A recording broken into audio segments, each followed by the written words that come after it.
Hello, everybody, and welcome to Atheist Sunday School, your one-stop shop for everything Atheist Sunday and school. And boy, do we have a show for you today. Today, we are covering Psalms 139 through 144.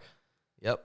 We got this. Did it. We got this. We are just so good at this. We're basically like Hollywood-level actors now. That's us. We are, in fact, Hollywood-level actors. Yep. Best in the world.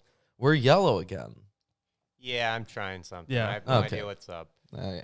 Well, Either way, we're covering Psalms. Yeah, we got the penultimate Psalms. Penultimate Psalms. Yes, so for all time, we will refer to these Psalms as the penultimate Psalms. Yeah. It doesn't matter if there's a biblical tradition. No, it does not matter. Doesn't matter. These are the penultimate Psalms. And that's because next week, we are finishing Psalms. Yep. Those are the ultimate Psalms. The ultimate Psalms. Well, there's also, apparently, like a bunch of more Psalms. We were going to add Psalm 151, which is found in the Dead Sea Scrolls. We're going to add that onto the end of our Psalms reading.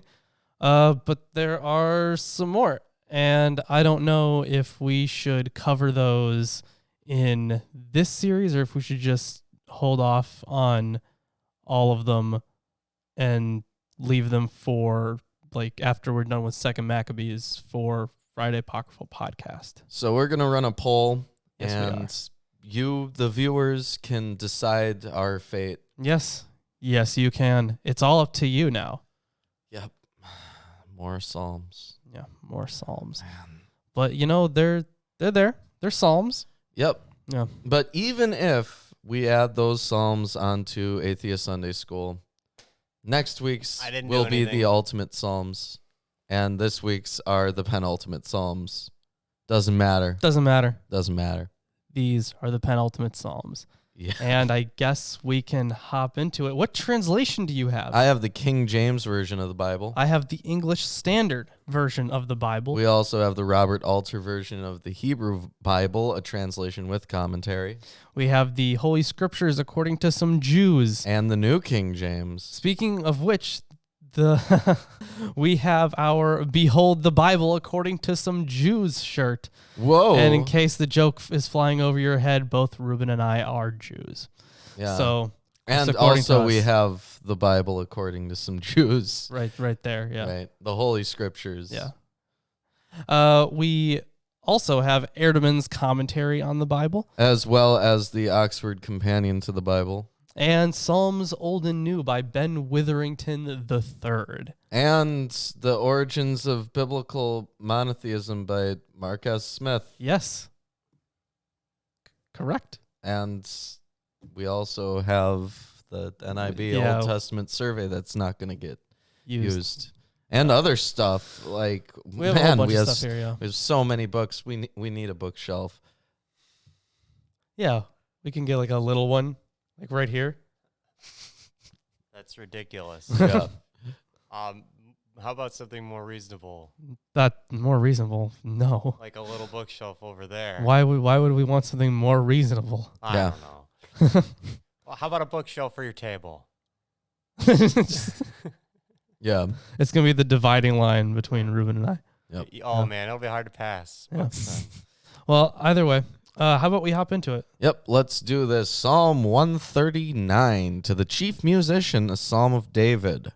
So, again, this is probably one of those things that are used in some liturgical practice. It goes to the chief musician. So yeah. Obviously, it's not just like a poem that gets written down. Right? Okay. O Lord, thou hast searched me and known me. Thou knowest my down sitting and mine uprising. Thou understandest my thought afar off. So it's always interesting when it says in Alter's translation, you fathom my thoughts from afar. So the whole point of this is basically just how omnipotent God is. Yep. And looking forward, it looks like we're going to get a bunch of that. Yeah, we are, definitely. Thou compassest my path and my lying down, and art acquainted with all my ways. For there is not a word in my tongue, but lo, O Lord, thou knowest it altogether. Thou hast beset me behind and before, and laid thine hand upon me. Such knowledge is too wonderful for me. It is high. I cannot attain unto it. Whither shall I go from thy spirit? Or whither shall I flee from thy presence? The Spirit of God. So God is in possession of a spirit. It is a spirit which is his. Well, no. Sure, but you have the Spirit of God hovering over the waters, Right. Stuff. So he. But it's not. His presence is everywhere. That's the whole point. Right. But the Spirit of God is not something that we hear referenced a lot. Not a lot. Right? It's there before creation, but when humans interact with God, usually they're not interacting with the Spirit of God. Right. Now, there's in the Christian tradition this Holy Spirit idea. Yeah. Right. I could see them. We got some videos discussing the Trinity and the Holy Spirit and all that good stuff. Right. We got a few on those. Now, I could see them using this and that bit from Genesis as defenses for that theology. Yeah. But I don't know. I don't think it's really appropriate given the context. Right. But anyways, if I ascend up into heaven, thou art there. If I make my bed in hell, behold, Behold. thou art there. So now we have heaven and hell. That's heaven and Sheol. right. So, of course, the whole point of this is, again, his omnipresence. Right. Yeah, because he's, from heaven all the way to hell. And then if you keep going, tell me when you get to the end of verse 12. All right. But I find it interesting because Enoch is pretty much the only example besides Elijah, right, who ascends up into heaven. There's not really a Jewish afterlife where you go to heaven. Right. So it actually, if you remember our readings from First Enoch, maybe you remember better than I do. Mm. But I recall that Sheol, with its weird divisions, series of pits. Yeah, it was an absence of God, wasn't it? Wasn't that how it was described? Right. Certain parts of it. Certain parts of it, okay. There was like one that was shining, fountainous one where you could feel the presence of God or something.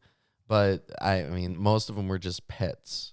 Yeah, they were all described as pits, but yeah, there was that one glowing one. But that definitely wasn't described as heaven. Heaven is definitely not. No, that's beyond something the else. Firmament and like where these divine beings. But I'm saying that now this person is telling us that he does have that God is also present in Sheol, which would differ from the theology of Enoch, right? And from a lot of the Psalms, because those who die continually in the Psalms, they can't offer praise to God. Yeah, that's now, true. if God is in Sheol, then they should be able to. There would be no reason for them not to. It depends on what you can do in Sheol. Yeah.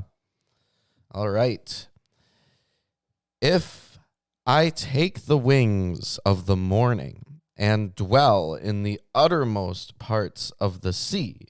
So some interpreters have understood this as a simple indication of east and west. A different Hebrew term for dawn means east, and sea can sometimes mean west. The image of the line, however, is more vividly mythological than that. The speaker imagines taking wing with the dawn as it appears in the east, then soaring with the sun on its westward path to the limits of the imagined world. Quote, the ends, singular, in the Hebrew, of the sea. So the end of the sea. Right, which is something that happens when these people ascend, right? They ride the chariot through the sky, and there's all the windows. Yeah, that was stuff. Yeah. Right. So, even there shall thy hand lead me, and thy right hand shall hold me. If I say, surely the darkness shall cover me, even the night shall be light about me. So, yeah, darkness will swath me. This fantasy of being enveloped in darkness picks up the idea of bedding down in Sheol, the underworld. I enveloped you in a blue screen. You Ruben. did. Wow. That was a total accident and Incredible. synchronicity. And the night will be light for me. That is, I will immerse myself in darkness, acting as though the pitch black of night could be my light, could serve instead of the illumination of daylight existence. Well, they did have a lunar cycle that they followed. They did, but this is more of the darkness referring to Sheol. Right. Yea, the darkness hideth not from thee, but the night shineth as the day. The darkness and the light are both alike to thee.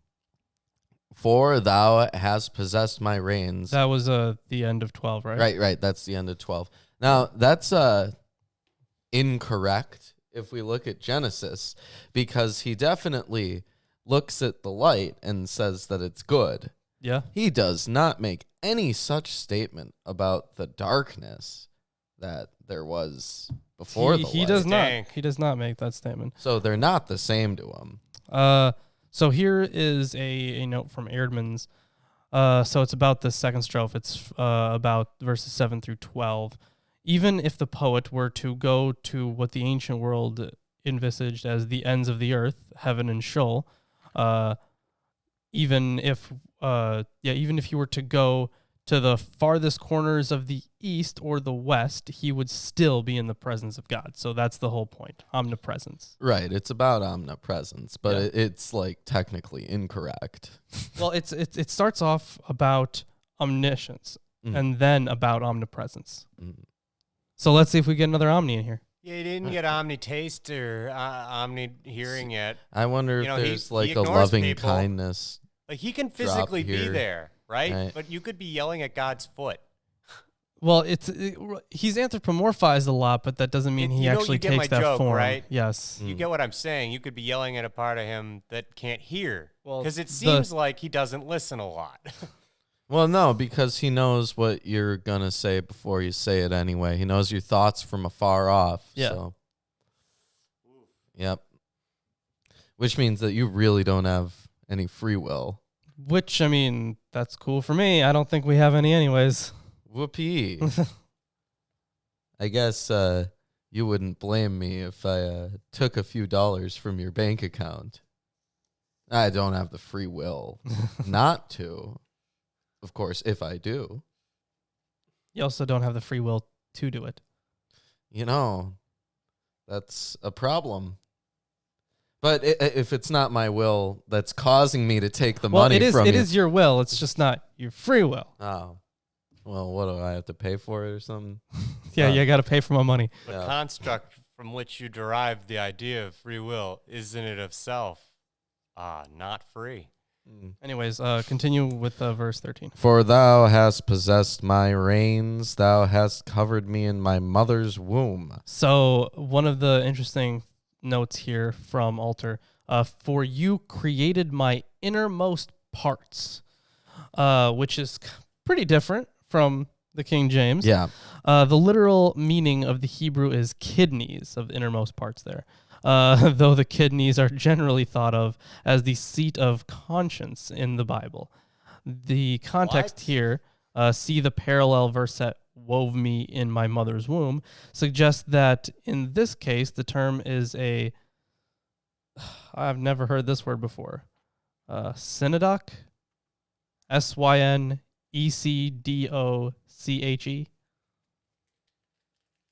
Synodod? Synodoch? Synodoc, something like that, I don't know, is a synodoc for all the intricate inner organs of the human creature.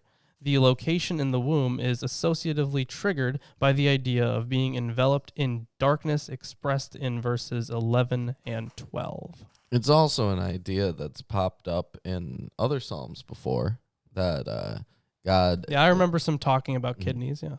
And Some, but it's weird, isn't it? Do you It is weird. right. do you have any sort of like that's- story that could help explain it? No, the whole thing is when they're talking about like their inner being, their consciousness, or not their consciousness, their conscience. When they're talking about that, that's kind of what Alter's point was, that was the word that was used. But also Weird. the idea that God covers someone or like is with them from the time of conception, right? Yeah, that In the has womb. popped up, yeah. It has popped up. All right. I will praise thee, for I am fearfully and wonderfully made. Marvelous are thy works, and that my soul knoweth right well. My substance was not hid from thee when I was made in secret, and curiously wrought in the lowest parts of the earth. Thine eyes did see my substance, yet being unperfect, and in thy book all my members were written, which in continuance were fashioned, when as yet there was none of them. So what verse was the book thing? That is. Oh, I see. It's 16. Yeah. Okay. So, the first note I want to make is about verse 15. My frame was not hidden from you when I was made in a secret place, knitted in the utmost depths. What? So the literal sense of the Hebrew phrase is in the depths of the earth, with the movement from the enveloping darkness of a cosmic netherworld to the womb earlier in the poem. At this point, there is an archetypal association between womb and the chthonic depths. The Aramaic Targum renders this phrase flatly as mother's womb. This translation chooses an English phrase that might suggest both womb and netherworld. So that's a secret place. That's the utmost depths. That is the mother's womb. And then when it says, in your book all was written down, the Hebrew is obscure, an obscurity compounded by the introduction of a plural. Literally, they all are written down. So that's interesting. All right. How precious also are thy thoughts unto me, O God. How great is the sum of them. If I should count them, they are more in number than the sand. When I awake, I am still with thee. Which is useful, being more in number than the sand. That was one of the promises. Well, those are his thoughts, Yeah. not Abraham's descendants. Still, though, Yep. it's a lot of them. Yep. Surely thou wilt slay the wicked, O God. Depart from me, therefore, ye bloody men. For they speak against thee wickedly, and thine enemies take thy name in vain. Do not I hate them, O Lord, that hate thee? Am not I grieved with those that rise up against thee? I hate them with perfect hatred. I count them mine enemies. Search me, O God, and know my heart. Try me, and know my thoughts. And if there be any wicked way in me, and lead me in, and see if there be any wicked way in me, and lead me in the way everlasting. So there's quite a bit to talk about there. So the fourth strophe, that's 19 through 22, hardly seems to belong in this context, since it does not mention the Lord's omniscience or omnipresence. These verses are a prayer for the extermination of the wicked. Although this passage was... Now this is interesting. Although this passage was probably a later editorial addition, it does nevertheless have a significant function in its present context. This strophe tells us that despite God's presence, there are still discordant notes in the creation. The presence of the wicked disrupts the harmony between God and humankind, whence the poet's urgent prayer that that the wicked should be destroyed. The poet's concern is not, however, personal vengeance or the arbitrary extermination of enemies, but the restoration of God's honor. The poet is ranging himself on God's side. God's enemies are also his enemies and should therefore be punished, which is a theme that does pop up a lot, but it is weird that it pops up in this context, in this psalm. And then the little end note here, this psalm contains elements of different genres, such as hymn, an individual lament, thanksgiving, and wisdom literature. It is difficult, therefore, to place the psalm in any particular genre. The intention and function of the psalm are quite clear, however. The poet wishes to praise the omnipresent God and promises to be loyal to him. The psalm itself contains no direct clues as to its date of origin. On the basis of Aramaisms, the psalm is usually ascribed to the post-exilic era. Yeah, that bit at the end there. It definitely works with that. You're right. But I find it ironic, right? He's like, well, I hate them with perfect hatred. Search my thoughts and you'll see that there's no wickedness in me. Well, yeah, because you're hating someone that it's good to hate. Right. And I think it would actually make a lot of sense in the exilic period myself.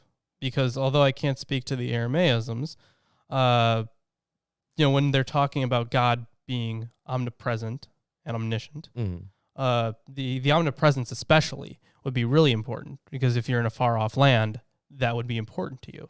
Because now you don't need to be, because when you're not at the temple, you would still want God with you.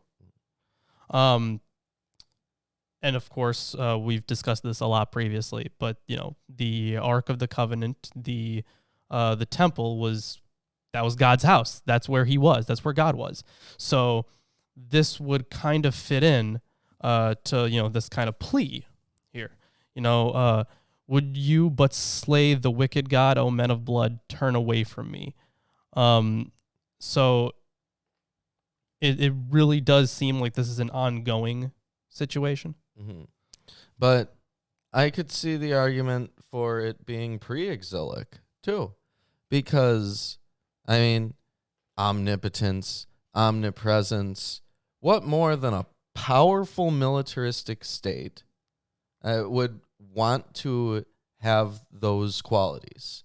And when they talk about the hatred of those who go against God, well, isn't that exactly the way that in the Deuteronomistic history they were interacting with all surrounding nations? Yeah, that is true. Huh? I don't know. Who knows? Yeah. Who knows? Maybe it's an homage to Rise of Glory at some point, if not current. Well, I don't know. Either way, if you guys that's the end of the psalm, by the way. That's the end of Psalm 139. Yes. If you guys are enjoying the stream so far, please drop a like, subscribe if you haven't. All that good stuff. Share it around. Get some people in here. Yep. And Friends, family, neighbors, countrymen. Have them help them have a happy quarantine here with us. They used to deliver messages with birds, right? So if like a pigeon shows up at your window, you can grab our URL, print it off on a piece of paper, or write it by hand, and just tie that with some string to the pigeon's foot. Someone will get it. Eventually, at some point. Yep. And you know what? That's good marketing. Yep. All right. Anyways, Psalm 140. You don't need this. Yeah. Because individual laments. It's an individual lament. Yeah. Great. Just one of them. To the choir master, a psalm of David. Deliver me, O Lord, from evil men. Preserve me from violent men who plan evil things in their heart and stir up wars continually. So Okay. continuous wars. So, free me, Lord, from evil folk. The poem immediately launches in a series of formulas of the psalm of supplication that continue to the end. For this stirring up battles or wars, it says each day they stir up battles.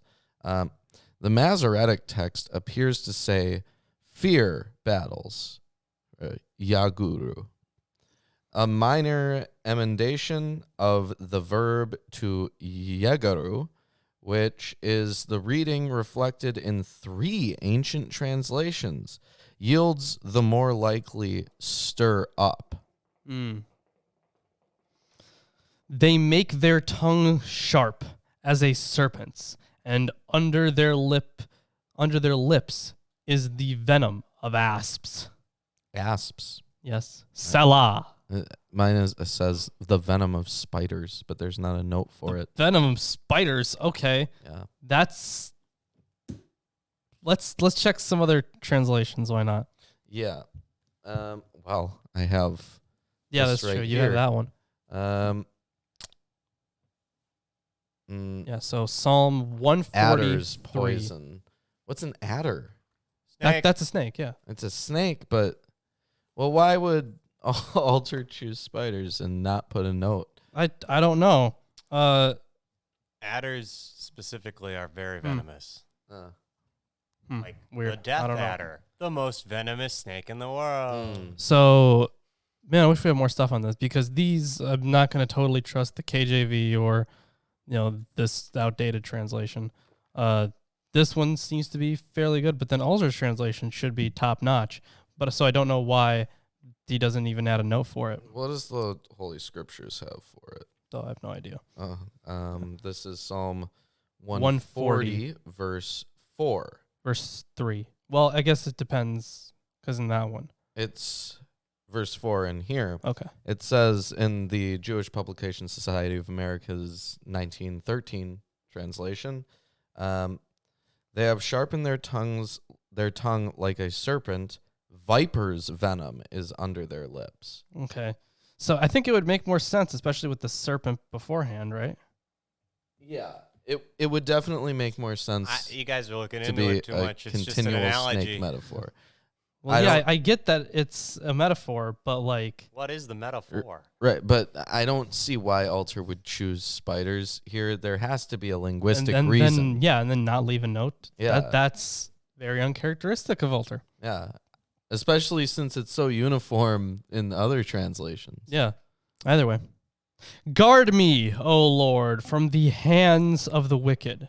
Preserve me from violent men who have planned to trip up my feet. There's a lot of paranoia in the Psalms. Like, they're always how many people are always plotting against them. Yeah, it's like these people have planned against me. They have evil plans to destroy me. Like all the time. Like I don't get it, man. Well, who did these people piss off so much? Everybody. Like,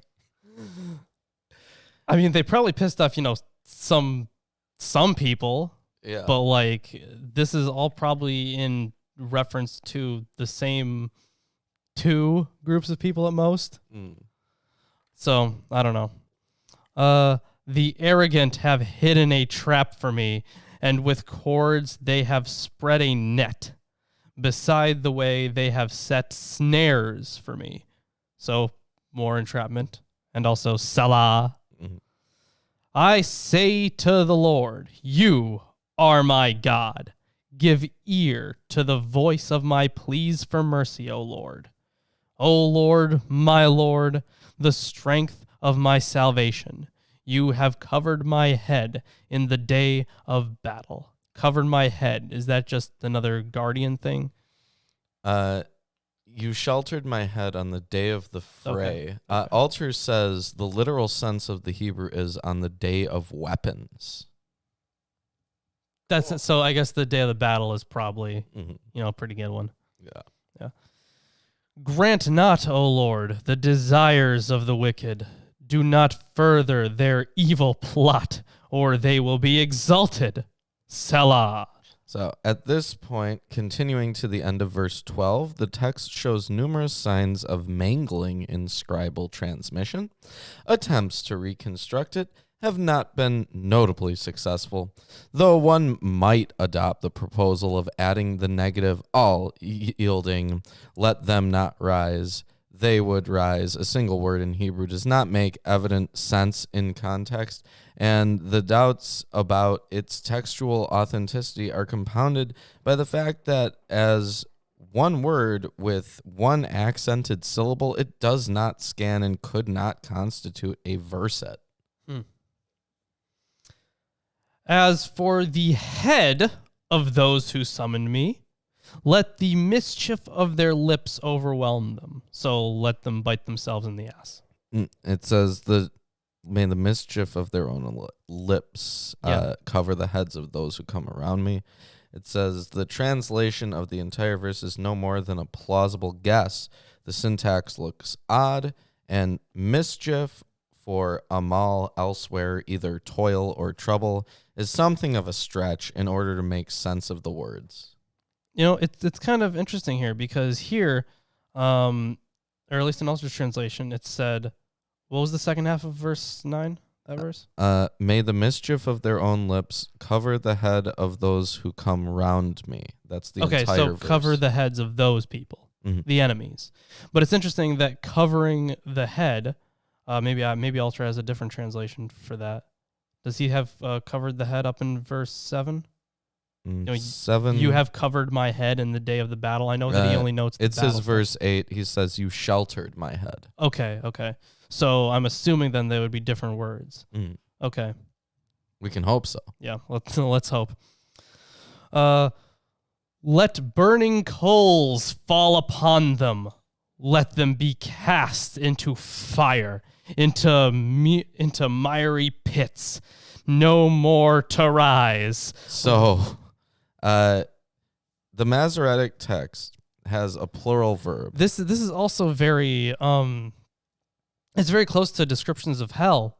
Yeah, that there have been basement with coals. Yep, A pit. and miry pits. Okay. He says, may he rain coals of fire upon them, make them fall into ravines, never to rise. Alter says the Masoretic text has a plural verb, yimotu, which means will slip down, and is not the word that would be used for the coming down from the sky of a shower of fiery coals. This translation follows one version of the Syriac in reading yamtir, may he rain, the same verb used in Genesis to describe the destruction of Sodom.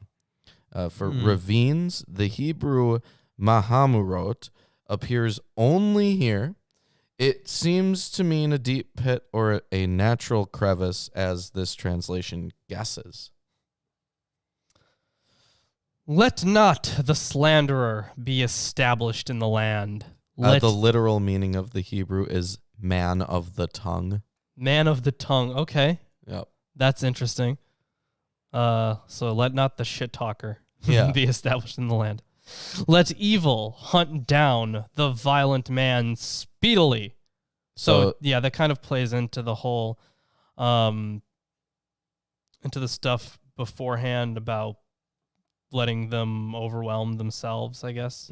Alter is different here. He says, may the violent evil man be trapped in pitfalls. It says the Hebrew here, like the translation, is ungainly and seems too long to constitute a verset. The verb may be trapped is literally may he trap him, though sometimes in biblical Hebrew the third person singular is used as an equivalent of the passive form of the verb. Pitfalls, madhefot, occurs only here, but shows a verbal stem that means to push over. I know that the Lord will maintain the cause of the afflicted and will execute justice for the needy. Surely the righteous shall give thanks to your name. The upright shall dwell in your presence. And that's the end of Psalm 140. That is the end of Psalm 140. If you're enjoying the stream so far, like, share, comment, subscribe, do a dance. Something neat, Yeah, you know? something neat like bourbon. Or rum. Yeah. All right, Psalm 141, a Psalm of David. Anything to say about this one right off the bat? Nope. Well, is it a song of lament? Well, we'll see. Okay. Lord, Well, it is an individual lament. Yeah. Okay. Lord, I cry unto thee. Yeah, it's a lament. Make haste unto me, give ear unto my voice when I cry unto thee.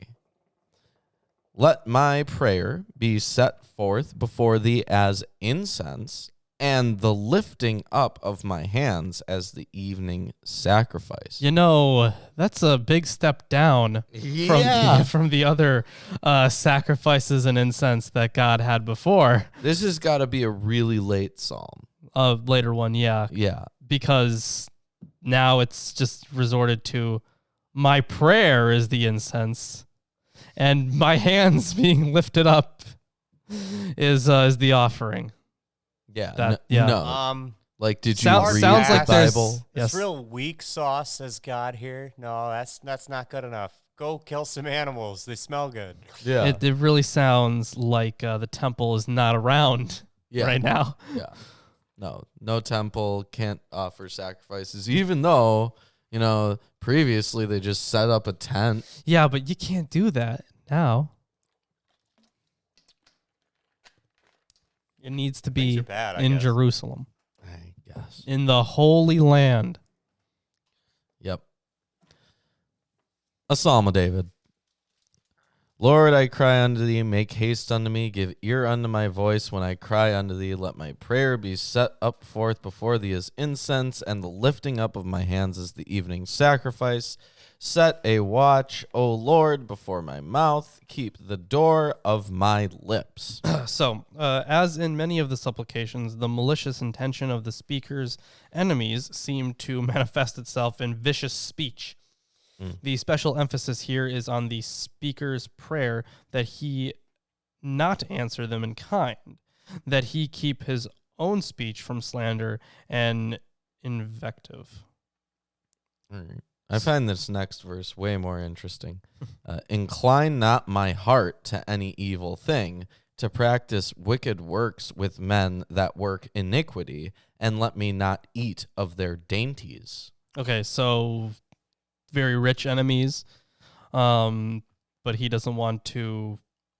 He doesn't want to do what they're doing. He's going to be better than that. Right, but moreover, incline not my heart to any evil thing implies that his actions are not under his own control, and that it is actually God who inclines people to make the decisions that they make, like with Pharaoh, when he hardened Pharaoh's heart. Yeah. Here, he's like, well, please choose for me to do things that you want me to do. Well, I don't know if maybe it was just a poetic decision, because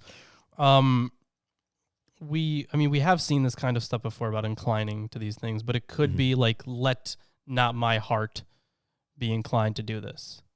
Right, but if it were, I think they would say that. Right, but I guess it What does it say in yours?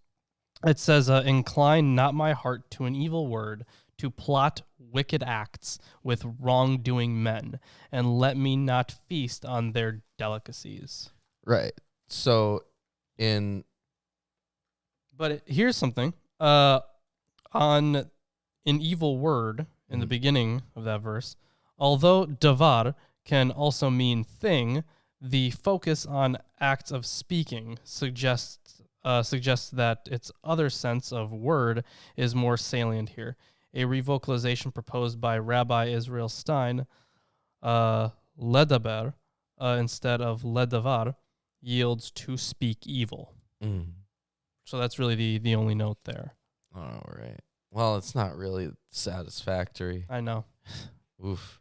And because it's an individual lament, Eerdmans has nothing. Yeah. Oof. That was a big oversight.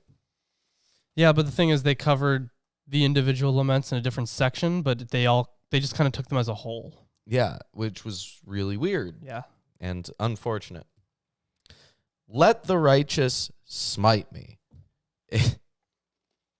Like Bruce Almighty. When he's like, smite me, almighty smiter. Yeah, that's right there. Let the righteous smite me. It shall be a kindness, and let him reprove me. It shall be an excellent oil, which shall not break my head, for yet my prayer also shall be in their calamities. So, for still my prayer is against their evils.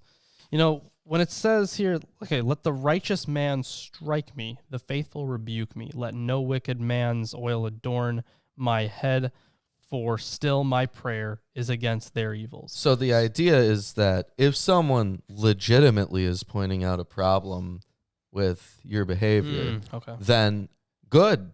They should point that out, and you consider it a kindness. But if they're not righteous and they're deciding that your behavior is bad, then don't let it bother you, because you can just pray.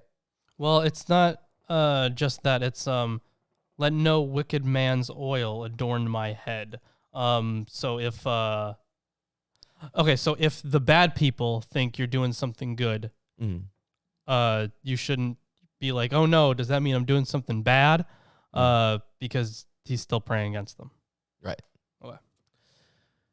When their judges are overthrown in stony places, they shall hear my words, for they are sweet. So Alta's translation is a bit different here.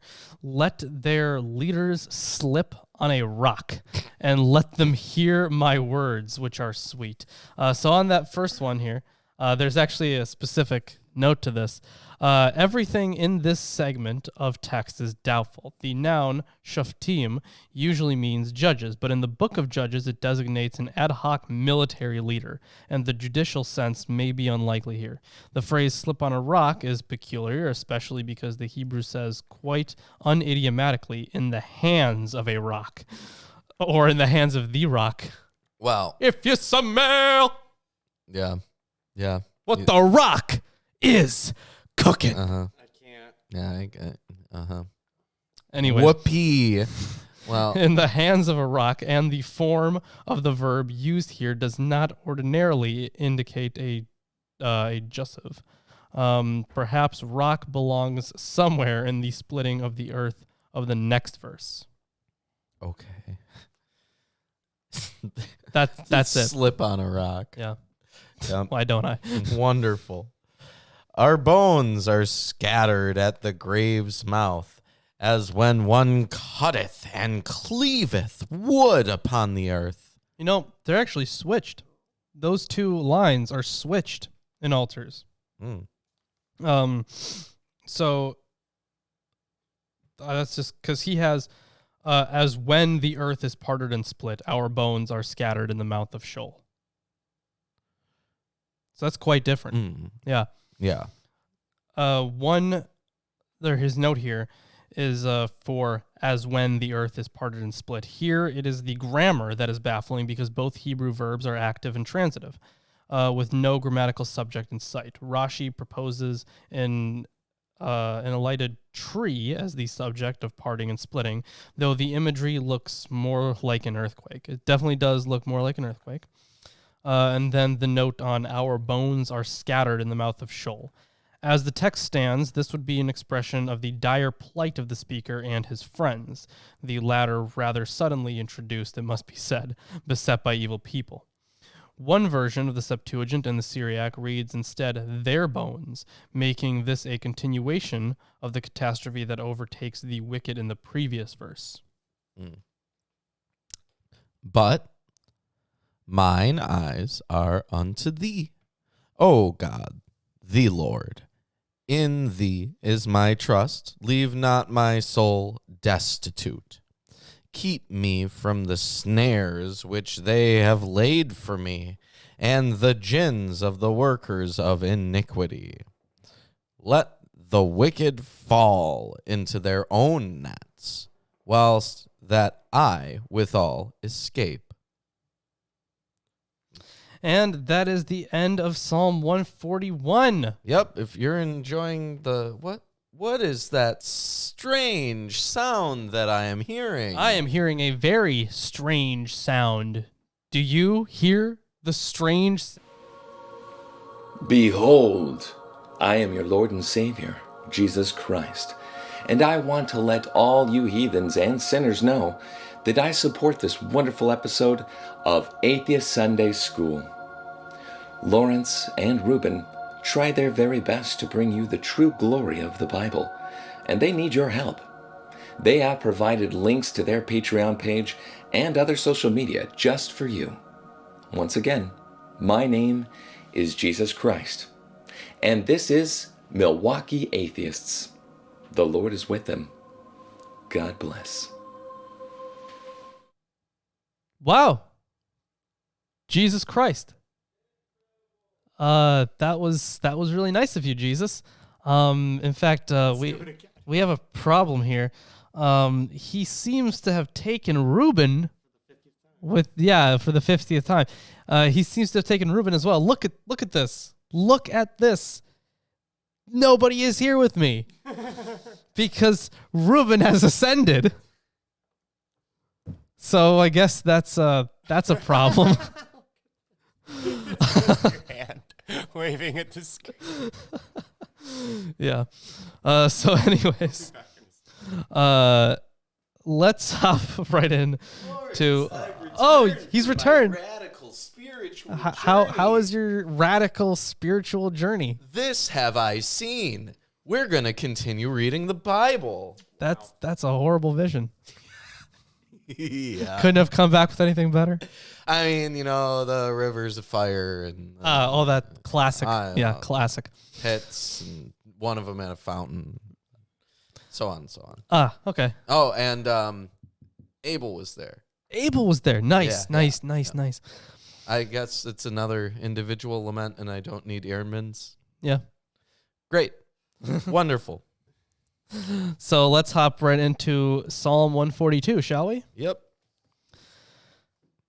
A maskil of David when he was in the cave, a prayer.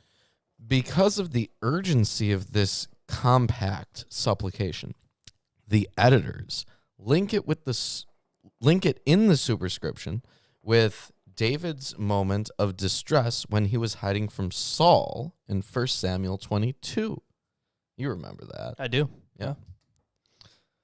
With my voice I cry out to the Lord. With my voice I plead for mercy to the Lord. I pour out my complaint before him. I tell my trouble before him. When my spirit faints within me. The literal sense of the Hebrew is when my spirit faints upon me. Upon me. Interesting. When my spirit faints within me, you know my way. In the path where I walk, they have... Thank you. Okay. Chris was around moving here. Some stuff. He fixed the thing. Yeah, Alter says about this, you know my path. He says, the addition of the usually elided pronoun ata makes this emphatic. In the path where I walk, they have hidden a trap for me. Look to the right and see. There is... Oh, that would have been weird, like if I left. Okay, let's continue this.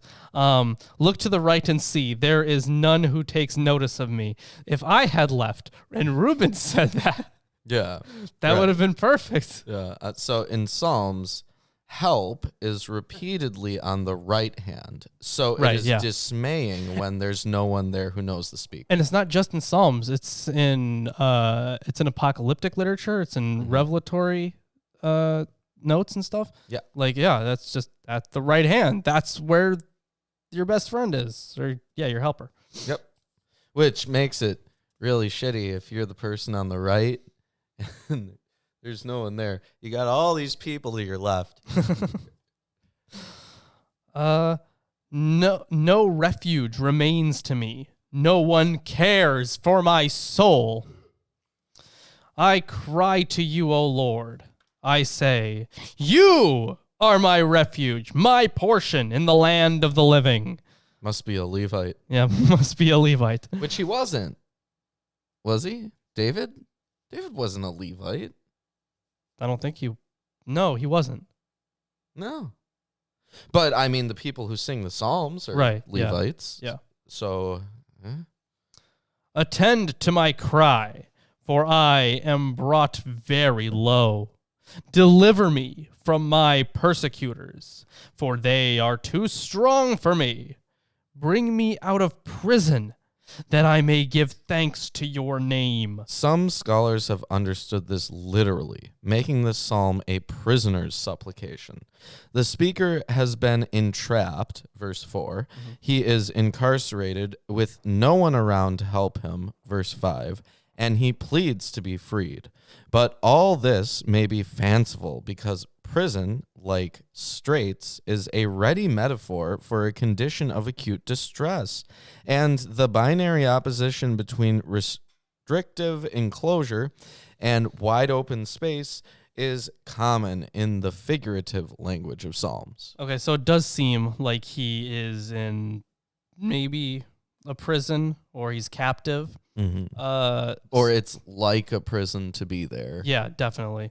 Because there are references to this. So there's no one helping, and he has no refuge. No one cares for his soul. And yeah, they have hidden a trap for me. So it was maybe some kind of religious persecution. Maybe, I don't know. It's hard to tell with such a short psalm. Well, you got to think And then he goes on to say, like, you are my refuge, O Lord, because he has nothing else. So he's gonna go with that. Right. Well, finish the psalm. Sure.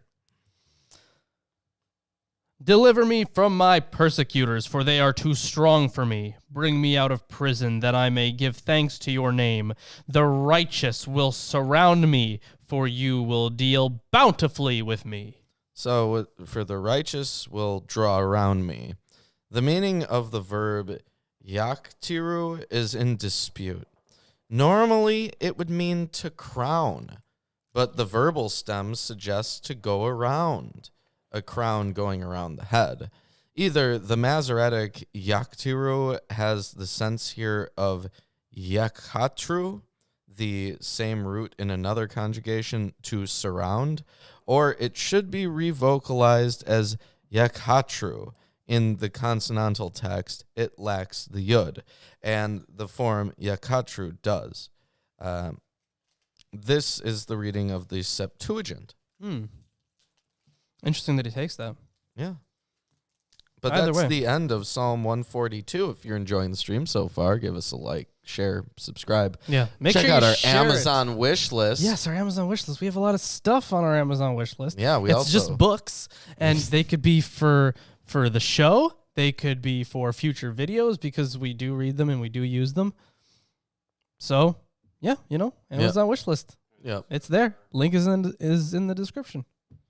Either way. Yep. Psalm. Oh, you know what we also have going on? We have a donation drive going on. Yes, we do. We have the new 666 donation drive. Once we hit $666, we will be checking our thetans. Yep, we're going to see which of the Milwaukee Atheists is the most clear. Yeah. So that's a thing that we are going to do, and we are currently working on getting the a couple bucks in. the Thanks, alchemy. bro. Yeah, the alchemy stuff. That's where we are at right now for the drive that just ended. I had my thetans checked once. Did you? Yeah, it was in Sunday school, actually. It's in Sunday school. Yep. We had all these different religious people come by. Like one day we had Mormons. One day we had a Muslim lady. One day we had a Zen Buddhist monk. And that one really stuck with you. One day the Scientologists came in, and we had our thetans tested. Now, I don't really remember, but it was basically like you grabbed the thing, it gave you a number. I am interested in experimenting around with that. I want to see how I can manipulate the thetan meter. Yeah, definitely want to see what's going on, the inner workings. Yeah, like if I do some dynamic tension and make my arm shake, does that give me more thetans? Maybe what if you put something on your hands? Oh, What if I held batteries? If I held batteries, I would just have so many thetans. They're all in there. Yeah. I figured it out. But with that being said, we're going into Psalm 143 now. It's a Psalm of David. Hear my prayer, O Lord. Give ear to my supplications. In thy faithfulness, answer me, and in thy righteousness. And enter not into judgment with thy servant, for in thy sight shall no man living be justified. So, for no living thing is acquitted before you.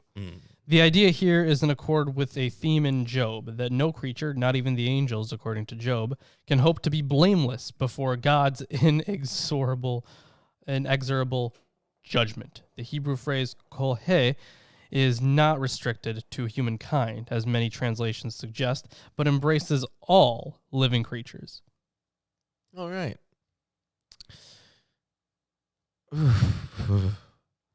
For the enemy hath persecuted my soul. He hath smitten my life down to the ground. He hath made me to dwell in darkness as those that have been long dead. So, yeah, this is kind of like the same theme of Job. It's just as bad as being dead, or just as bad as... It's better not to have been born, I'm guessing is what they're going for. Yeah. Therefore is my spirit overwhelmed within me. My heart within me is desolate. I remember the days of old. I meditate on all thy works. Remember the good old days. Yeah. I muse on the work of thy hands. I stretch forth my hands unto thee. My soul thirsteth after thee as a thirsty land. Selah.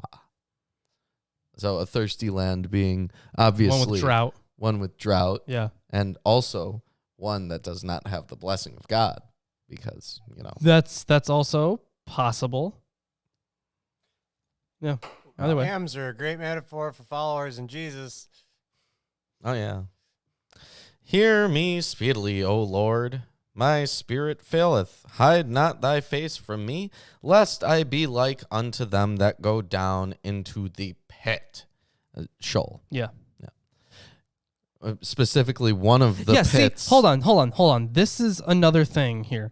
Maybe, so in another psalm, because if we're taking these all together, every psalm writer probably had a little bit of a different theology when it came to something. They probably disagreed. They also had more access to information based off of what was written at their time already, and probably cited some of it in their work or referenced it in some way.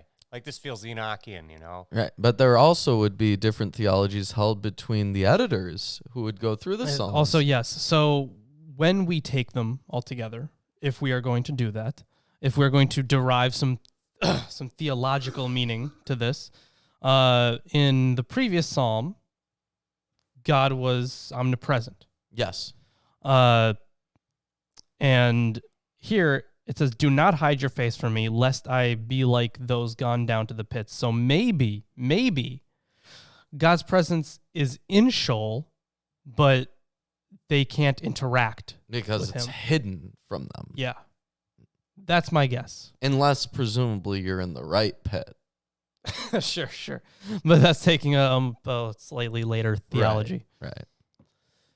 Cause me to hear thy loving kindness in the morning. For in thee do I trust. Cause me to know the way therein wherein I should walk. For I lift up my soul unto thee. Deliver me, O Lord, from mine enemies. I flee unto thee to hide me. Teach me to do thy will, for thou art my God. Thy spirit is good. Lead me into the land of uprightness. It's interesting that we've had multiple references to the Spirit of God in these Psalms today, yeah, definitely. Whereas it is incredibly rare. Like, you could list it on a hand before this. Yeah. Quicken me, O Lord, for thy name's sake, for thy righteousness' sake. bring my soul out of trouble, and of thy mercy cut off mine enemies, and destroy all them that afflict my soul, for I am thy servant. So that last verse there. This psalm gives no real indication of the identity of these enemies or of the concrete nature, judicial, military, of their assault on the speaker. Some interpreters have seized on the reference to dwelling in darkness at the beginning as an indication that the supplicant has been cast into prison, but the inference is questionable because darkness is such a general and archetypal image for adversity. The translation adds the adjective bitter to foes. The translation here, I should say, is and in your kindness devastate my enemies and destroy all my bitter foes. Because the Hebrew sore nafshi, literally foes of my life, suggests implicability or the desire to kill the person. That's the note that you're gonna get. Great. Either way. Now we are on to the last psalm of the day. Yeah. That is not an individual lament, so there you go. Wow, I have to read? Yeah, you do. Crazy. So now we are getting into Psalm 144 after I drink this here water. So one of the Hydrate, everybody. It's important. Yeah. Do it. One of the Ruben, are you hydrating? Yeah, sure. One of the characteristics of Psalm 144 is that verses 1 through 11 show major similarities with Psalm 18. Yeah, so I don't know if you want to do this with your translation, but you can pull up Psalm 18 when I'm going through these verses. And Psalm 18. Psalm 18, yeah. Yes, it's not apparently like verse 1 isn't verse 1. Verse Right. 1 is verse 2. But it's just very similar. Right. Yeah. But either way. Psalm 144 of David. Blessed be the Lord, my rock, who trains my hands for war and my fingers for battle. He is my steadfast love and my fortress. He is my stronghold and my deliverer, my shield, and he in whom I take refuge, who subdues peoples under me. So, from the opening words, the psalm shows a distinct generic kinship with the royal victory hymn that constitutes Psalm 18, with the image of imperial conquest at the end of the verse 2, suggesting that the speaker is a king. Hermann Gonkel once proposed that this poem was an imitation of Psalm 18, but especially because some of the topics it touches on are unlike anything in Psalm 18, it seems more accurate to speak of certain citations from the earlier psalm woven into different poetic contexts. And we've had that before with some psalms. There was one that just straight up took from a bunch of them and put them together. Mm-hmm. And It was like, this is the most original psalm, according to one guy. And Yeah. then the other guy was like, you don't have to read it. It's a mix of three things. so either way, lots of war imagery here. Yes. And God is once again here, a warrior, and he's the stronghold. He's the thing holding them all together. It says further about this 118 thing. Sure. What emerges clearly is that the poet of Psalm 144 deliberately borrowed from Psalm 18 and other psalms in order to create a new and independent text. Verses 12 through 15 may have been an original creation of the poet, or he could have borrowed it from another source that added verses 1 through 11 in order to round it off. The anthological character of the psalm, that is, the fact that it is borrowed a great deal from other psalms, and the expression, rescue me from the hand of aliens, which apparently will pop up later, indicate that it probably dates from the post-exilic period.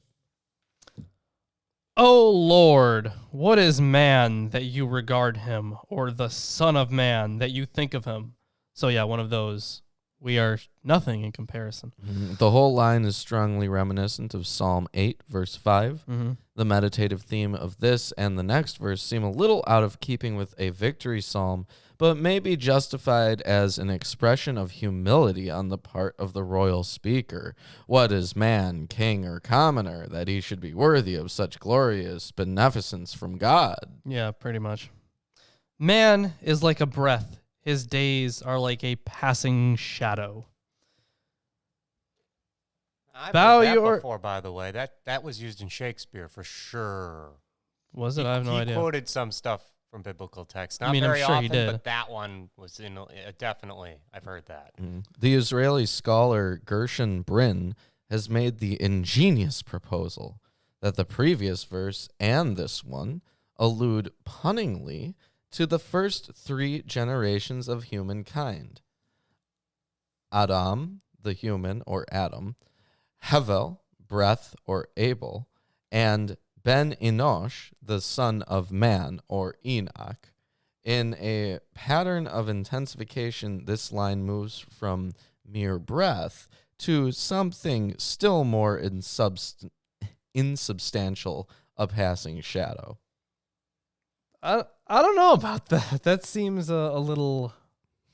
Seems a little out there. It's a little out there. Yeah. But apparently it's ingenious. So thank you, Gershon Brin. Bow your heavens, O Lord, and come down. Touch the mountains so that they smoke. So the tilt your heavens and come down. This cites Psalm 18:10. Okay. Flash forth the lightning and scatter them. Send out your arrows and rout them. Stretch out your hand from on high. Ooh, I don't know what that is. that's the corona. I don't think it You got the Rona. I don't think it is. Oh, hopefully not. So for this crack lightning line, it says crack lightning and scatter them. The Hebrew, using a cognate accusative, has a strong onomatopoeic sound. Brak barak. So apparently, crack the lightning is brak barak. You know, that's good. Yeah. Wait, what was the name of that? No, that was Ride the Lightning, the Mm. Metallic album. Mm. Because I was thinking we could do like a parody. Yeah. You know, we can still do a parody. Why not? Why not? What was it? Crack the lightning, and then I am writing it down. BROQ BARAQ.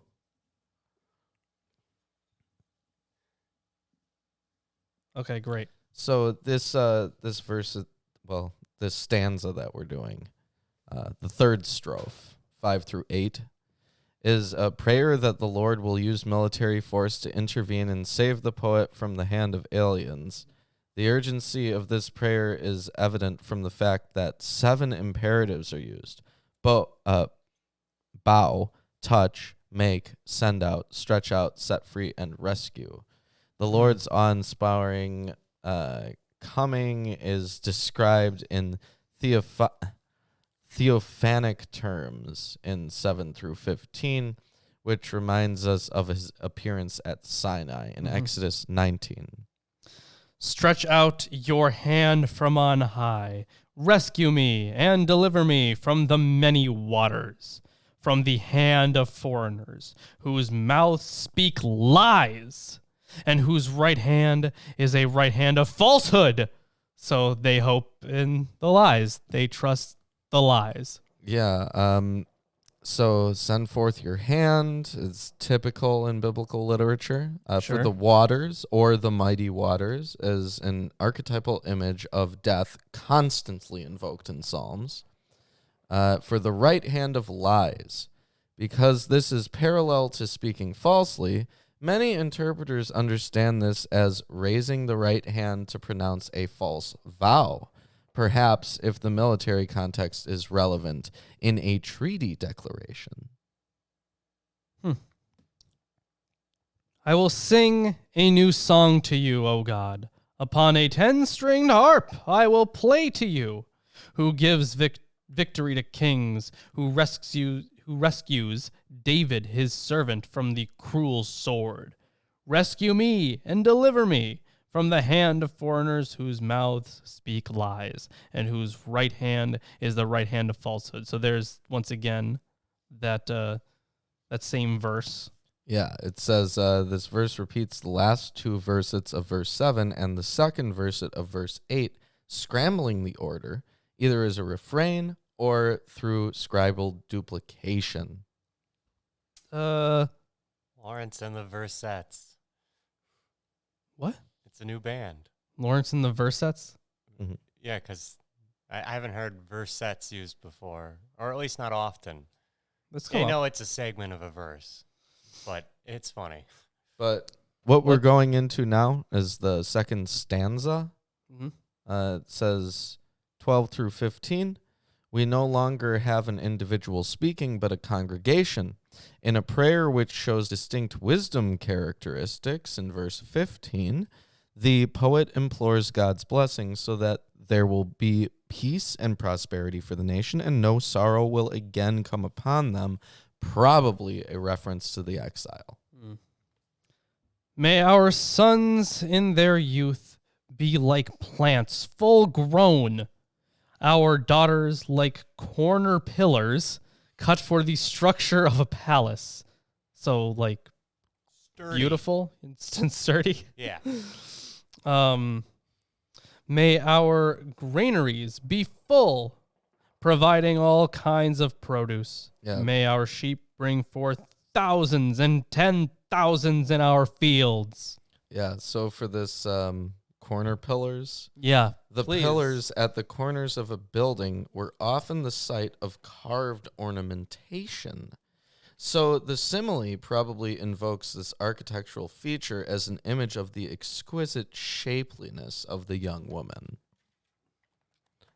And in our fields, the noun hutsot typically means outside areas in an urban context. Well, the pillar thing wasn't creepy at all. Okay, let's move past that. Yeah. May our cattle be heavy with young, suffering no mishap or failure in bearing. I like how they had to add no miscarriages to that. Yeah, well, Alter says, our cattle big with young, there is no breach and none goes out. And no screaming in our squares. Verse 14, he says... may there be no cry of distress in our streets. Yeah, Alter says, there are divergent interpretations of what this line refers to. Because of the immediately preceding reference to abundant flocks, it is likely that the poet has in mind safe enclosure of the flocks. There is no breach in the fences that pen in the flocks, hence none goes out. A feminine verb, perhaps because the Hebrew for flock, son, is feminine. And screaming in our squares, the obvious reference to cries of terror or anguish in times of war. Yeah. The idyllic picture of flourishing sons and daughters and multiplying flocks is completed by this image of secure, untroubled peace. The psalm that began by thanking God for the gift of victory in battle concludes with a vision of the reign of peace. And there is another line in there, I know. So, yeah, there's also an extra note here. The Hebrew has with no bearing in or going out, so that would explain that reading. Blessed are the people to whom such blessings fall. Blessed are the people whose God is the Lord. Wow. And that's the end of our Psalms for the day. Penultimate completed. Penultimate completed. It's done. Yep. The penultimate. We have more to do next week, but that's why this one is the penultimate. Yep. And then there's the Dead Sea Scrolls Psalms, which we'll have to do a poll. We will do a poll. You can do it on Twitter, right? I can do it on Twitter. I can do it on YouTube. Either or. You know what? Why don't we do both? Yeah. Just, I mean, it gives you a total See number. what our audiences right? think. I mean, we could do both. Mhm. I mean, why not? I mean, maybe 1 or 2 people would double dip, but Well, no, I mean, no, I don't know. Doing both is kind of, I don't know. There's quite a lot of them. Maybe we can just do Psalm Everybody here is an 151. atheist and has long hair. Just thought I'd Yes. say it. Okay. yeah. So, yeah, I mean, we can, as of right now, we're going to be throwing on Psalm 151 onto the end of the Psalms readings, but I will take a poll, especially since there are some extra ones here in the Dead Sea Scrolls there's, like, translation. what? Like, I just don't know how complete or if they're complete. I have no idea. I'll have to read over it anyways. they might be fragmentary, but we can still go over them. That's true. We can. We won't have that much commentary on them, obviously, but we can still have our thoughts. Yeah. I mean, given that we won't have much commentary on them, we can probably do them pretty quickly. That's true. But We'll ask anyways. yeah. Yeah. I feel like a whole show on just those then would be not very long. I don't feel like it'd be very useful either. It'd be interesting to cover the Dead Sea Scrolls Psalms that are not canonical. That would be interesting.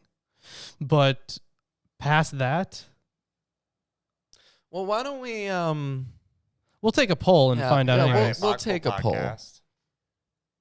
What'd you say? Yeah, We could do a Friday No, I know. yeah, But on one of these or something. yeah.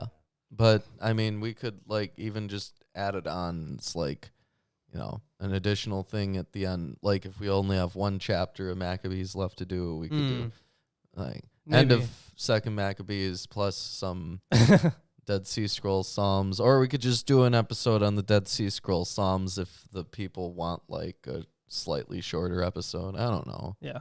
Some other We'll, day we'll of the put week out a to- poll. Yeah, that's exactly what we will do. Yep. Yeah. So, either way. But that being said, we have Patreon, Twitter, Facebook, Amazon wishlist. There's a lot of cool stuff on Patreon. Yeah, there is. Yeah, you could be on the show. You could get entered into a monthly T-shirt giveaway. Yep. Yeah. You could $1 You can have a all our month. scripts. Yeah, that's all of our video scripts. Yep. That's great. That's like tons of information for $1 a month. Come Yep. on, that's crazy. You can also get Lawrence's book. Yeah, sadly, and the future books that I will publish that are better or actually good. I mean, they're going to be good. If we get enough patrons, are you gonna have to print off a new run of According to Your Evidence Yes, Unicorns probably, Exist? yeah. Ooh. Yeah. You should get that, viewers. It's gonna be a collector's item someday. Imagine if we had access to Nietzsche's cringy high school poetry. It's like that. It's like that. Right. So, I think. Well, let's see what else we got going on. We got the wish list too. Obviously, Yep. we talked about it earlier in the show. And we've got a Teespring. If you Yeah, don't Teespring. want to get in a random giveaway, you can always just buy a T-shirt or a mug or something. Yeah. What else we got going on? Facebook and Twitter. Those are things that we have, and it's free to follow us there. Yep. We share stuff, post stuff on occasion. Although, anyway. Yeah. Oh, and I am currently. I mean, how's the esoteric Nazism? Okay, Thing so I got the thing that you sent me, Right. Yeah. which was not the complete version of that part of the script that I had, but it was an earlier version. Yeah. So It's something. yeah, it's something. The scripts that I've got together now is like pitifully short in comparison to what I had. So I have basically an idea of what I'm doing. I'm just fleshing things out. Okay, fair enough. And I am still currently working on the Historicity of Abraham video. I'm also thinking about doing a shorter but quick video on the canonization of First Enoch, and also maybe something on the Four Horsemen, because yeah. that's something I didn't discuss too much in my Revelation video. But on the Enoch stuff, we could also talk about that king. Yeah, that's exactly what I was going to talk about. King Zara Yaakov. Yeah. Because that dude, wow. he had a lot to say about First Enoch. Yeah. Well, with that being said, I think we're all done here. Yeah, we got the readings, and next week we got the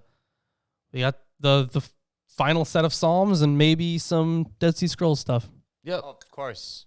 Don't forget about Friday Apocryphal. Yes. Even though I have on Friday. this advertising coming up. Yep. So that's coming up. But we're almost done with Psalms. Yeah, we are. It's nice to almost be done with Psalms. And then we never have to read them again, except for you with your biblical scholarship stuff. You're going to have to read Psalms over and over.